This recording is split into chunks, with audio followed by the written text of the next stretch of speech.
Welcome to the Meditation Nest, Bedtime Stories for Adults. I'm Beth Buttram, your host and narrator. Here, stories become gentle meditations, designed to help your thoughts unwind as you slow the tempo of your life and embrace the night ahead. I invite you to slow your breath, soften your thoughts, and find peace as you drift into rest. This is your time to rest, reflect, and dream. Welcome in, my friend. I'm ready to share a story to help you unwind your thoughts and float into a restful sleep. Lie back, rest your eyes, and breathe deeply as you continue to listen. There are places in this world where the air itself seems to remember, where the hush between leaves holds a language older than words. Tonight's story takes us there, into the heart of a forest so still it might almost be dreaming. This is the story of a woman who came to the woods seeking quiet, but found something deeper, a voice that had waited patiently inside her, learning the rhythm of her breath. She came to listen to the wind, but in time, she began to understand that the forest's whispers were not speaking to her, they were speaking through her. This story is called The Whisper Collector. Let your jaw and your shoulders soften. Continue to breathe slowly. Imagine the hush of the forest wrapping around you, the faint rustle of leaves, the distant sigh of the wind. And as we begin, allow yourself to listen. Not for answers, but for what might be waiting quietly within. Let yourself become immersed in the story, which begins now. She arrived in late autumn when the forest was turning inward. The trees, once green and full of life, now stood with branches etched sharply against a pale sky, their remaining leaves burning in shades of copper, cinnamon, and oak. Fallen leaves gathered quickly at the roots, forming small, rust-colored offerings that blanketed the damp ground and muffled each step. Ferns curled beneath the canopy, and slender shafts of mist threaded between trunks, lending the woods an atmosphere hushed and expectant. Moss climbed over rocks and the gnarled roots of ancient oaks, their emerald softness contrasting with the brittle carpet of autumn. The air carried a fine silvery chill that seemed to hum against the skin, a shiver that hinted at the coming winter and smelled faintly of earth, wet bark, and distant rain. The woman came alone, her presence gentle and almost tentative, as if unsure whether she was welcome in this sacred quiet. She wore a threadbare overcoat over a sweater and sturdy jeans, her boots scuffed from many past wanderings. Her hair was pulled back loosely, and her eyes, shadowed with fatigue yet quietly resolute, seemed to scan the space not just for paths, but for solace.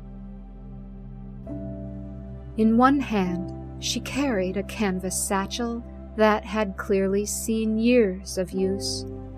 The fabric softened and faded at the seams. Tucked beneath her arm was a single worn book, its cover creased, pages marked with slips of paper, though she had not opened it in months, choosing instead to listen to the world around her. Her movements were unhurried. She paused often, breathing deeply, as if letting the hush and wisdom of the forest settle into her bones. Her name was Laura. She had once lived in a small town not far from the edge of these woods, in a house that faced the river and caught the first light of morning. But life in the town had grown loud, not in sound exactly, but in expectation. Every conversation felt like an invitation to hurry. Every silence was something to fill. So when Lara felt the need for quiet rising in her like a tide, she packed her things and followed the call of the trees. The cabin she found had been long empty, tucked away with no well-worn path to announce its presence. Moss climbed its stone chimney, and the door leaned slightly inward, as if bowing to the wind. Its weathered exterior blended seamlessly into the forest, the wood siding streaked with years of rain and sunlight, softened by patches of lichen and trailing vines. The small porch creaked beneath her steps, scattered with leaves and acorn caps, and the single window was clouded but etched with frost, catching glimmers of the waning afternoon light. Inside, there was dust on the window panes and the faint scent of cedar.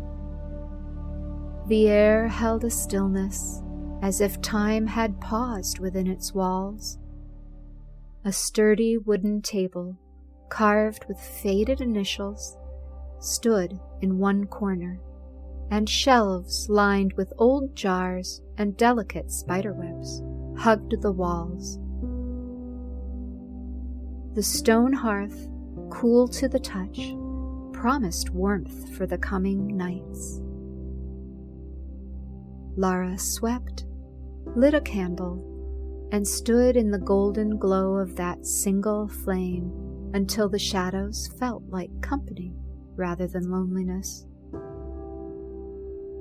The flickering light cast gentle patterns across the worn floorboards, and for the first time in a long while, she felt sheltered, cradled by the quiet embrace of the forest and the cabin's gentle solitude. The first few nights, she didn't utter a single word aloud. She walked the forest paths and listened to the crackle of fallen branches beneath her boots, to the low chatter of water slipping over stones. She began to notice that certain moments seemed to shimmer, as though the air itself paused before speaking.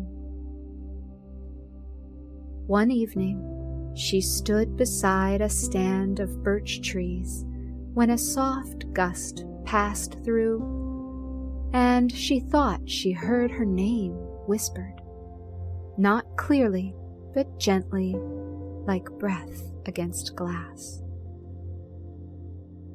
She smiled at herself then, half embarrassed, half enchanted. "I'm imagining things," she said aloud, but the forest seemed to hush in response, as if listening back. It was on the 5th night that Lara brought out the first bottle. It had been sitting empty on a shelf in the cabin, a small glass vessel with a cork top, faintly clouded from age. She held it in her hands as she walked to a clearing where the moonlight poured in like milk. She didn't know why she'd brought it, only that it felt right. When the wind began to stir the branches overhead, she uncorked the bottle and held it open, half laughing at the absurdity of it. "All right," she said softly. "If you have something to say, I'm listening." The wind swirled through her hair, carrying the faintest scent of pine and rain. When it quieted, she sealed the bottle and tucked it close to her chest. That night, she placed it on the windowsill beside her bed. The next morning, when she awoke, the glass was faintly fogged from within. She began collecting them after that, not every day, but when the feeling returned, that sense of being called to listen. Some evenings, she gathered whispers from the western wind, soft and melancholy. Other nights, she caught the forest's sighs after rain, damp and low and full of memory. She labeled each bottle with a simple mark, a crescent moon, a leaf, a drop of water. Over time, they filled her windowsill, dozens of glass vessels catching the morning light, each holding something unseen. Neighbors from the nearby village sometimes stopped by, drawn by curiosity. One of them, an aged woodcutter named Brian, would bring her bread or kindling. "You still bottling the breeze, Lara?" he'd ask with a teasing smile. She'd smile back, only the gentle ones. Brian would shake his head and say she'd gone soft with solitude.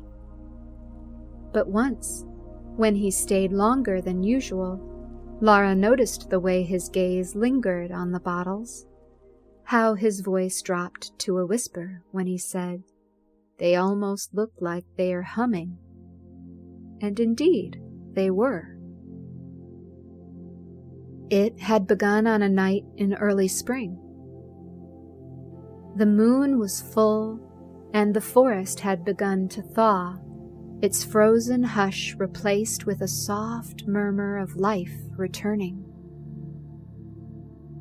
Lara had opened her window to let in the night air when she heard it, a faint, melodic hum.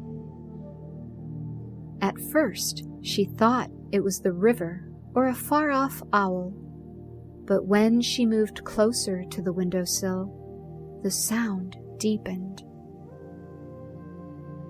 The bottles were glowing faintly, a soft gold radiance pulsing from within, as though each held a heartbeat. She lifted one carefully, and the sound grew clearer, a tone both foreign and familiar, like memory translated into music. Lara pressed the bottle to her chest and closed her eyes.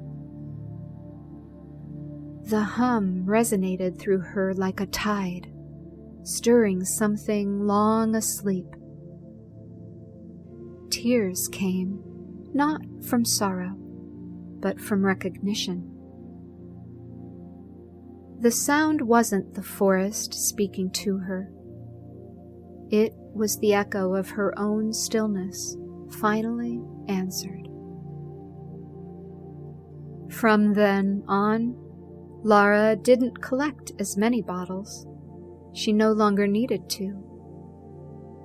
Instead, she began opening them one by one, releasing what she'd gathered back into the air.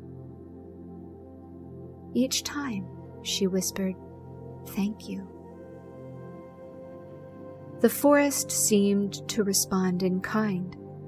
Softer breezes, brighter mornings, a quiet sense of companionship that never left. By summer, the cabin had changed. Its walls seemed to hold a new warmth, the light inside more golden than before. Lara spent her days sketching the bottles before she released them, painting the way the moonlight curved across the glass, the way each hue shifted between silver and blue. As autumn began its descent into the forest, the landscape transformed into a tapestry of vibrant hues. The lush greens of summer faded, giving way to a riot of golden yellows, deep russets, and fiery crimson. Leaves drifted from the branches like slow-turning embers, carpeting the forest floor in a soft, colorful mosaic. Sunlight filtered through the canopy, now dappled with warm shades, casting amber patterns on the path and giving the air a gentle, glowing quality. The underbrush, once thick and lively, quieted with the cooler breeze, and the scent of damp earth and decaying leaves mingled, signaling the season's shift.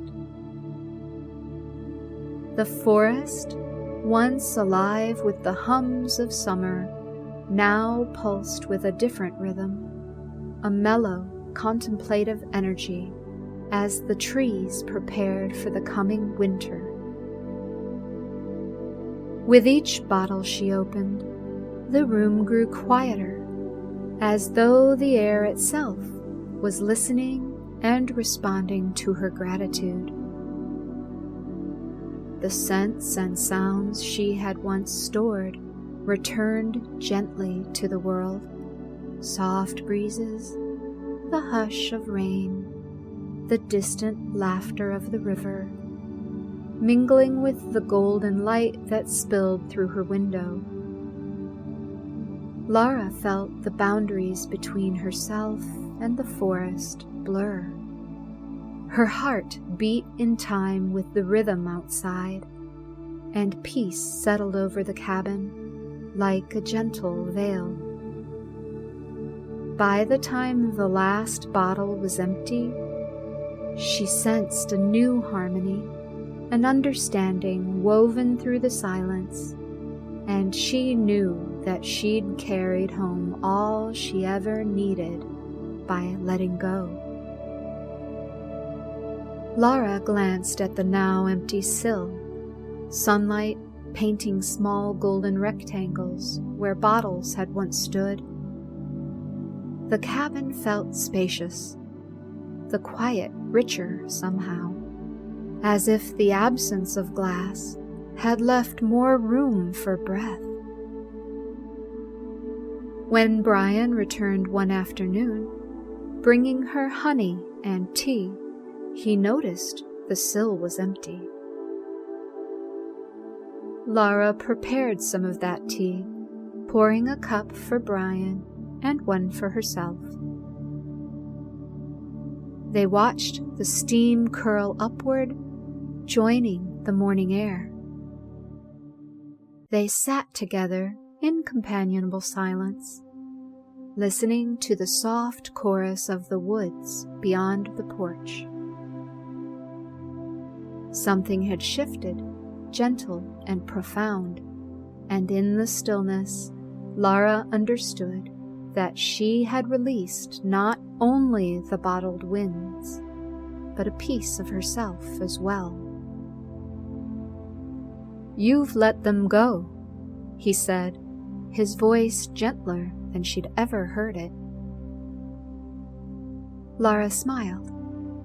"I think they were never really mine to keep." He nodded slowly, then said, "You look lighter." She thought about that for a moment. Maybe I just stopped holding my breath. That night, Lara sat again in the clearing, the forest alive with summer hums and the faint percussion of crickets. She closed her eyes and listened, not for voices now, but for presence. The wind brushed against her cheek like an old friend. Somewhere, the river turned over a stone.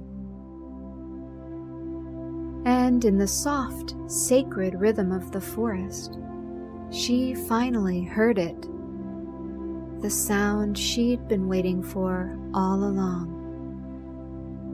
It wasn't a whisper, or a melody, or even a word. It was silence, deep and whole, and filled with everything she had ever needed to know. She breathed it in. Then she smiled, and when the breeze lifted again, carrying her exhale into the night, it sounded, just for a moment, like laughter. The end. We spend much of our lives searching for answers in this external world, hoping for clear signs or voices that tell us what to do next. But Lara's journey teaches us that true understanding often arrives quietly, in the stillness we allow ourselves amid the noise. Letting go is rarely a single act. It's a gentle, ongoing process of releasing expectations, fears, and attachments, and in doing so, discovering a deeper sense of peace within. Reflection is the soft space where we meet ourselves again, where the rush of daily life fades and our inner truth can surface. By embracing silence and listening for presence rather than words, we open ourselves to new clarity and acceptance. In those moments, we realize that what we've been seeking isn't outside, but within us all along, waiting for us to simply stop and notice. Remember also that there is courage in listening. In a world that often asks us to speak, to decide, to move faster, it takes tenderness to be still enough to hear what the wind is saying. Lara's story reminds us that intuition doesn't shout. It hums softly in the spaces we often overlook, in pauses, in daydreams, in the hush before sleep. The whispers we seek are rarely out there in the world. They're waiting within us, patient as the wind. Maybe tonight, as you drift toward rest, you might imagine yourself sitting in that forest clearing, feeling the breath of the world move gently through the trees. Let your own thoughts settle, like leaves finding their place on the forest floor. And perhaps, if you listen closely, you'll hear your own quiet knowing, humming softly in return. I wish you comfort, peace, and above all else, restorative rest. Good night. As this episode comes to a gentle close and the world outside grows quiet, may you find comfort within your own meditation nest. Let your mind settle softly. May tranquility wrap around you, inviting deep rest and serene dreams until dawn. If you'd like to help keep the meditation nest aglow, please consider buying me a cup of coffee by visiting ko-fi.com/BethPodcast. Every small kindness helps the light travel a little further. You can also access a free weekly blog on substack.com. Check the show notes for links. Until we meet again, rest in the quiet knowing that you are safely held by the night.